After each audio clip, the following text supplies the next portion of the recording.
میری گزارشات درد دل کے ساتھ اور بغیر کسی فتنے کو بڑھاوا دینے اور بغیر کسی انتشار اور افتراق کے اسلامی کے دارالفتاح نے بالکل سطحی تحقیق کے ساتھ اور خام خواہ اس مسئلے کو اچھالا ہے۔ لاکھوں لوگ ہیں کہ جو پریشان ہیں بیچارے، جن کا تعلق دعوت اسلامی کے ساتھ ہے، وہ یہ پوچھنا چاہتے ہیں کہ بھائی بتاؤ جلالی صاحب نے جو کہا یہ صحیح کہا ہے یہ غلط کہا ہے۔ ایک تو انہوں نے کٹی ہوئی ویڈیو پر انہوں نے ماشاءاللہ فوراً فتویٰ دیا، اور ویڈیو دیکھتے کہ وہ جو پورے الزامی سوال ہے اس میں آگے بندہ جا کر نتیجہ کیا نکال رہا ہے۔ میں سمجھتا ہوں کہ یا تو ظاہر ہے اب کھل کر دعوت اسلامی اس مسئلے خطاب پر سامنے آ چکی ہے، یا پھر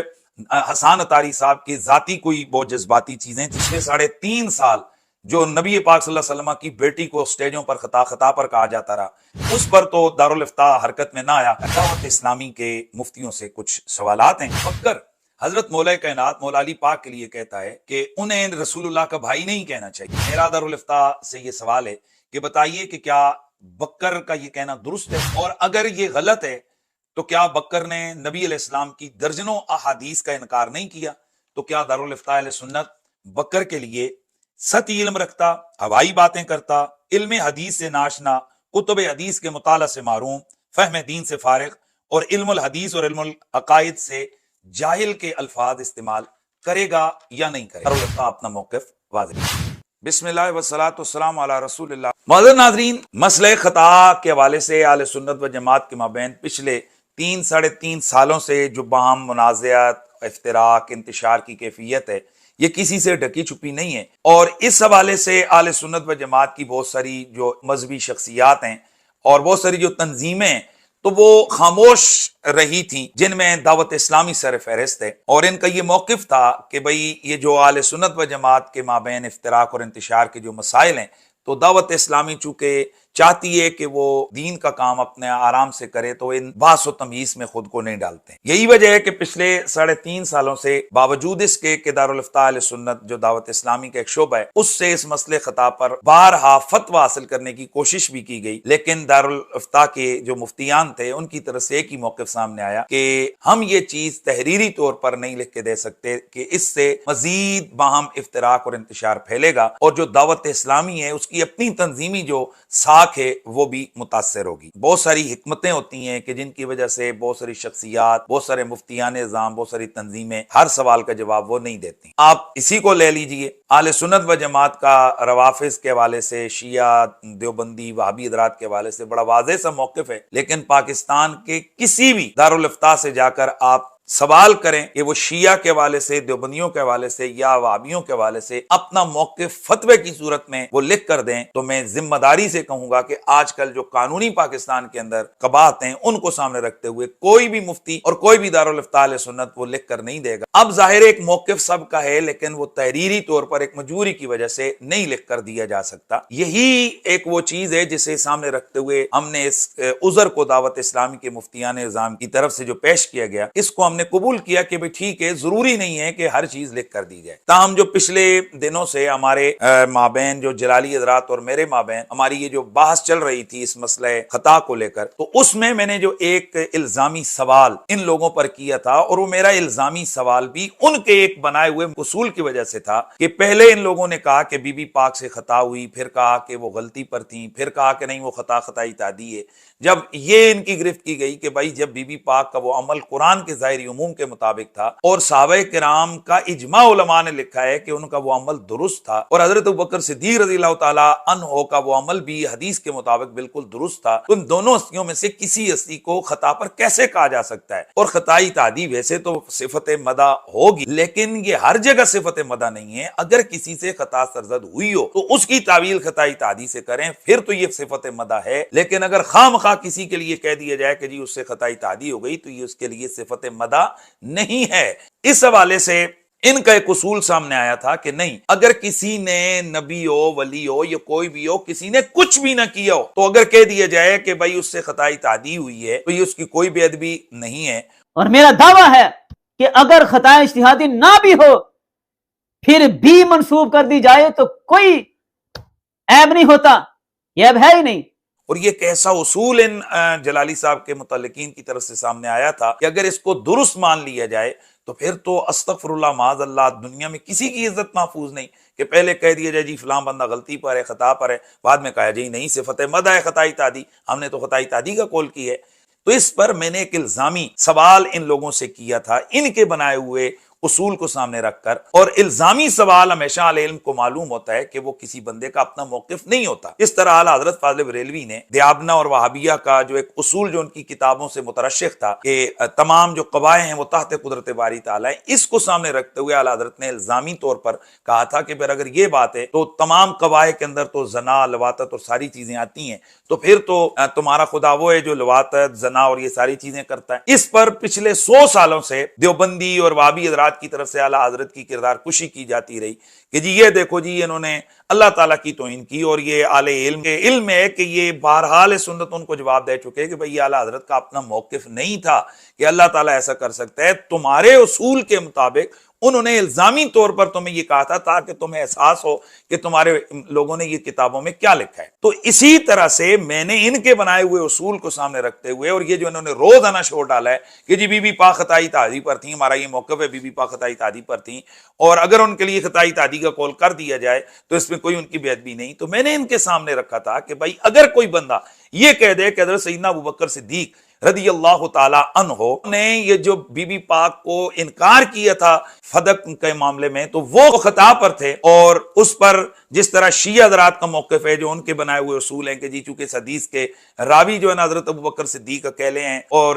اس وجہ سے انہیں اس کے سننے میں خطا اور غلطی لگ سکتی ہے، تو اب اگر یہ ساری چیزیں سامنے رکھ کر حضرت ابوبکر صدیق کے لیے کوئی یہ کہہ دے کہ بتاؤ کہ پھر کیا وہ خطا پر نہیں ہے، وہ بھی خطا پر ہے، اور پھر معاذ اللہ آگے کہہ دیا جائے جی کہ نہیں نہیں میری مراد تو خطائی تعدی تھی، تو میں نے آگے چل کر ان سے الزامی سوال کیا تھا کہ بتاؤ کیا یہ ابوبکر صدیق رضی اللہ تعالیٰ عنہ کی بے ادبی اور گستاخی ہوگی یا نہیں ہوگی؟ اور میرا موقف بڑا واضح اسی ویڈیو میں موجود ہے کہ بھئی دل پہ ہاتھ رکھ کے بتاؤ کہ کیا یہ گستاخی ہوگی یا نہیں، یعنی یہ بالکل گستاخی ہے، اور ایسا بندہ اہل سنت و جماعت سے خارج ہے۔ آپ کہتے ہو کہ حضرت بی بی پاک سے خطائی تعدی ہوئی ہے، اور خطائی تعدی کسی کے ذمہ لگانا یہ کوئی عیب نہیں ہے، یہی قول آپ حضرت بکر صدیق کے لیے کیوں نہیں کر رہے؟ بھائی اہل سنت و جماعت کا موقف ہے کہ بی بی پاک نے قرآن پہ عمل کیا، ابوبکر صدیق نے حدیث میں عمل کیا، تو حدیث کے سننے میں بھی تو غلطی لگ سکتی ہے ابوبکر صدیق رضی اللہ تعالیٰ عنہ، تو ان کو سمجھنے میں خطائی تعدی لگ سکتی۔ تو اگر یہ کہہ دیا جائے کہ یہ جو حضرت ابوبکر صدیق بی بی پاک کو منع فرما رہے تھے، نہ کر رہے تھے، تو ان سے خطا ہوئی، اور بعد میں مہینے بعد کو نہیں ان سے خطائی تعدی ہوئی، اور پھر وہی سارے دلائل یہاں رکھو جو بی بی پاک کے لیے رکھ رہے ہو، تو میں سننے والوں سے کہتا ہوں دل پہ ہاتھ رکھ کے بتاؤ کیا یہ ابوبکر صدیق کے شایان شان ہے؟ یہ ابوبکر صدیق کی بے ادبی ہوگی کہ نہیں ہوگی؟ اگر نہیں ہوگی تو پھر کیوں، اور اگر ہوگی تو پھر کیوں؟ تو سیم پوزیشن ہے دونوں طرف کہ جو حدیث میں عمل کر رہے اگر اس کے لیے خطائی تعدی آپ ثابت کرنے کی کوشش کریں تو یہ آپ اہل سنت سے خارج ہو جائیں گے، تو جو قرآن پہ عمل کر رہی ہے۔ تو میرا الزامی سوال تھا کہ اگر ایک طرف حضرت سیدنا ابوبکر صدیق نے کچھ نہیں کیا ہوا اور ان کے لیے کہہ دیا جائے انہوں نے خطا کی اور بعد میں کہا جائے یہ خطائے تعدی ہے تو یہ ان کی بے ادبی ہے، تو سیدہ کائنات کے لیے بھی اسی طرح سے جب کہ انہوں نے کچھ نہیں کی ہوئی ہے خطا تو کہہ دیا جائے جی انہوں نے خطائی تعدی کی ہے، اور بعد میں ایک اصول بنا دیا جائے کہ جی اگر کسی نے کچھ نہ بھی کیا ہو تو اس کو خطائی تعدی کا الزام دے دیا جائے تو اس کی بے ادبی نہیں۔ اور میرا دعویٰ ہے کہ اگر خطا اجتہادی نہ بھی ہو پھر بھی منسوب کر دی جائے تو کوئی عیب نہیں ہوتا، یہ عیب ہے ہی نہیں۔ تو بتاؤ کہ کیا یہ سیدہ کی توہین ہے یا نہیں؟ تو یہ لوگ جناب گچی سے پکڑے گئے تھے۔ میرے الزامی سوال کے مندرجات تھے، اس میں ایک تھا کہ بھائی حضرت سیدنا ابوبکر صدیق رضی اللہ تعالیٰ عنہ اس حدیث کے راوی ہیں، ان کو اس حدیث کے سننے میں بھی خطا لگ سکتی ہے، غلطی لگ سکتی ہے، یعنی یہ میرا موقف نہیں، یہ وہ الزامی سوال کی عبارت تھی جس کو آگے چل کر میں نے کہا کہ اگر ایسا کوئی کہتا ہے تو اہل سنت سے خارج ہے کہ جو حدیث میں عمل کر رہے اگر اس کے لیے خطائی تعدی آپ ثابت کرنے کی کوشش کریں تو یہ آپ اہل سنت سے خارج ہو جائیں گے، جو قرآن پہ عمل کر رہی ہے۔ تو میری اس ویڈیو کو کاٹ کر اتنی سی چیز کو، نہ بنیادی مقدمہ جو میں نے بیان کیا اسے، اور نہ جو آخر میں جا کر میں نے ان کے اوپر الزامی سوال کیا اسے، ان دونوں چیزوں کو الگ کر کے درمیان سے اتنی سی چیز کو میرا موقف کر کے جب وائرل کیا گیا پورے ملک کے اندر کہ جی دیکھو حنیف قریشی نے کہا ہے کہ حضرت سیدنا ابوبکر صدیق رضی اللہ تعالیٰ عنہ سے خطا ہو گئی، سننے میں حدیث کو ان کو غلطی لگ گئی، ارے بھائی میرا یہ موقف استغفر اللہ معاذ اللہ نہیں۔ اور اس کی وضاحت میں اس کے بعد ایک تو اسی دن جب ویڈیو گئی اور اس سے آگے دوسری ویڈیو میں وضاحت سے بیان کر چکا کہ بھئی یہ اہل سنت کا موقف نہیں ہے، حالانکہ میرا یہ موقف ہے ہی نہیں. میں نے تو یہاں الزامی سوال کیا کہ اگر کوئی کہے تو پھر تو، حالانکہ میرا موقف نہیں. الزامی سوال کے طور پر اگر درد اٹھ گیا تو میں نے حضرت سیدنا ابوبکر صدیق رضی اللہ تعالیٰ عنہ کے حوالے سے یہاں پر الزامی سوال کیا، اور اس میں نے کہہ دیا جی کہ اس حدیث کا اکیلے راوی حضرت سیدنا ابوبکر صدیق ہیں. ہمارا وہی موقف ہے جو حضور اعلیٰ کا ہے کہ یہاں پر اس حدیث کے راوی اکیلے حضرت سیدنا ابوبکر صدیق رضی اللہ تعالیٰ عنہ نہیں ہیں، دیگر صحابہ کرام بھی ہیں. بہرحال یہ تو مسئلہ ہی کوئی نہیں ہے بھائی، حضرت ابوبکر صدیق اکیلے نہیں ہیں، ان کے ساتھ دیگر صحابہ کرام بھی اس حدیث کے راوی موجود ہیں. میرا تو الزامی سوال تھا، میرا تو اصل الزامی سوال تھا اتنا سا کہ بھائی اگر حضرت سیدہ طیبہ کو خطائی تعدی کے الزام دینا یہ ان کی بے ادبی نہیں، تو بتاؤ حضرت ابوبکر صدیق کی بے ادبی ہوگی یا نہیں؟ اس کا سمپل سے جواب یہ تھا کہ ہے بے ادبی، اور جیسا کہ ان لوگوں نے ریئیکشن دیا کہ بے ادبی ہے تو میرا مقدمہ تو ثابت ہو گیا کہ بھائی پھر سید کائنات کے لیے بھی بے ادبی ہے. لہذا یہ آج کے بعد نہ کہا جائے، اس چیز سے توبہ کی جائے، رجوع کیا جائے کہ بھائی خطائی تعدی کی اضافت بھی اگر بی بی پاک کی طرف کر کے کہا جائے، یہ موقف رکھا جائے. ہمارا یہ موقف ہے بی بی پاک معاذ اللہ مسئلہ فدق کے اندر جو ہے نا وہ خطا پر تھیں. دعوت اسلامی ان تنظیموں میں سے ہے کہ جس نے پچھلے 3.5 سال اس مسئلے پر خاموشی اختیار کی، باوجود ان کے دارالافتاء سے سوال کرنے کے انہوں نے اس پر جواب نہیں دیا. اس دفعہ دعوت اسلامی نے اپنا پیٹرن چینج کیا اور ان کے دارالافتاء سے مفتی حسان صاحب نے میری اس وائرل ویڈیو جس کی میں 2 دفعہ مزید وضاحت کر چکا تھا کہ یہ میرا موقف نہیں ہے بلکہ یہ الزامی سوال ہے، اس الزامی سوال کی چیزوں کو سامنے رکھ کر ایک فتویٰ تحریر کیا. گو کہ وہاں پر لفظ زید کے ساتھ سوال بنایا گیا کہ زید یہ کہتا ہے کہ اس حدیث کے اکیلے راوی ہیں وغیرہ وغیرہ، حالانکہ وہ میرا موقف نہیں تھا. تو اس کا انہوں نے جواب دیا جس میں انہوں نے اپنے دلائل دیے کہ بھئی حدیث مبارکہ کے اکیلے راوی حضرت ابوبکر صدیق نہیں ہیں بلکہ دیگر صحابہ بھی ہیں. حالانکہ یہ تو بات ہی نہیں ہے، یہ تو بحث ہی نہیں ہے، نہ یہ میرا موقف ہے کہ بھئی اس حدیث مبارکہ کے اکیلے راوی حضرت ابوبکر صدیق ہیں. اور یہ میں پہلے 2 ویڈیوز میں یہ وضاحت کر چکا تھا یہ فتویٰ لکھنے سے پہلے. میں سمجھتا ہوں کہ یا تو ظاہر ہے اب کھل کر دعوت اسلامی اس مسئلے خطاب پر سامنے آ چکی ہے، یا پھر حسان عطاری صاحب کی ذاتی کوئی بہت جذباتی چیزیں تھیں اس حوالے سے کہ وہ پچھلے 3.5 سال جو نبی پاک صلی اللہ علیہ وسلم کی بیٹی کو اسٹیجوں پر خطا پر کہا جاتا رہا، انبیاء علیہ السلام کی اجتہادی خطائیں گنوائی جاتی رہیں، حتیٰ کہ انبیاء علیہ السلام کے حوالے سے ایسے جملے بولے گئے کہ جو استغفر اللہ معاذ اللہ، اللہ کی پناہ ان سے. تو مانا گیا کہ اجتہاد ہے، رسول پاک صلی اللہ علیہ وسلم کے لحاظ سے یہاں بات ہو رہی ہے، اور پھر اجتہاد میں خطا بھی مانی گئی، یعنی ہو سکتا ہے، اور پھر اس کا وقوع اس کے لحاظ سے بات کی گئی کہ جب وقوع ہو چکا تو پھر تو سوال ہے. یہاں حضرت آدم علیہ السلام سے اجتہاد میں خطا ہوئی کہ داؤد علیہ السلام نے ایک فیصلہ کیا اور اس فیصلے میں خطا کی. وہ بھی ہیں جو اجتہاد سے سرکار دو عالم صلی اللہ علیہ وسلم نے خود بیان فرمائے ہیں، اور پھر جو اجتہاد والے ہیں ان میں خطا کی گنجائش ہے. اب یہ اگر قوم کو نہیں بتائیں گے تو کیا قرآن قوم کا نصاب نہیں ہے؟ یہی لفظ ہزاروں ہمارے ائمہ ہیں جنہوں نے انبیاء کرام علیہ السلام کے لحاظ سے اجتہاد میں خطا کے وقوع کو ذکر کیا ہے. ہم اس جھنڈے کو پکڑ کے کھڑے ہیں جو عرش سے اترا ہے، یعنی اللہ کے قرآن کا جو موقف ہے وہ پیش کر رہے ہیں. اور اگر یہ توہین ہے تو پھر معاذ اللہ قرآن کوئی توہین سکھا رہا ہے، پڑھا رہا ہے. قرآن یہاں غیر نبی سے خطا کے امکان کو توہین کہا جا رہا ہے، اور یہاں قرآن کی آیت کے پیش نظر یہ لکھ رہے ہیں کہ امکان ہی نہیں، انبیاء علیہ السلام سے اجتہادی مسائل میں خطا کا وقوع بھی ثابت ہے. لوگوں کو تو کہہ رہے ہیں نا کہ یہ اقوال پیش کر رہے ہیں اور مختار مذہب پیش کر رہے ہیں، تو ہم مختار مذہب پیش کر رہے ہیں. اس پر تو دارالافتاء حرکت میں نہ آیا، وہاں زید کے نام سے سوال نہ کیا گیا، تو یہاں پر انہوں نے فوراً ناؤ دیکھا نتاؤ اور فتویٰ لکھا، اور جس کو میرا نام لگا کر پورے ملک میں یہ تشہیر کی گئی. حالانکہ دارالافتاء کی ذمہ داری تھی کہ اگر اس چیز کو انہوں نے فتویٰ دینا تھا تو وہ تحقیق کرتے، پوری ویڈیو دیکھتے کہ وہ جو پورے الزامی سوال ہے اس میں آگے بندہ جا کر نتیجہ کیا نکال رہا ہے. اس سے الگ تھلگ انہوں نے فتویٰ دیا جس میں اتنے سے جملوں پر حسان عطاری صاحب نے لکھا کہ زید جو ہے وہ سطحی علم رکھتا، ہوائی باتیں کرتا، علم حدیث سے ناشنا، کتب حدیث کے مطالعہ سے محروم، فہم دین سے فارغ اور علم الحدیث اور علم العقائد سے جاہل ہے. یہ پورے ملک میں یہ چیز وائرل ہوئی کہ لو جی حنیف قریشی کے خلاف جو ہے نا دارالافتاء علیہ سنت سے فتویٰ آ گیا. چونکہ اس سے قبل تو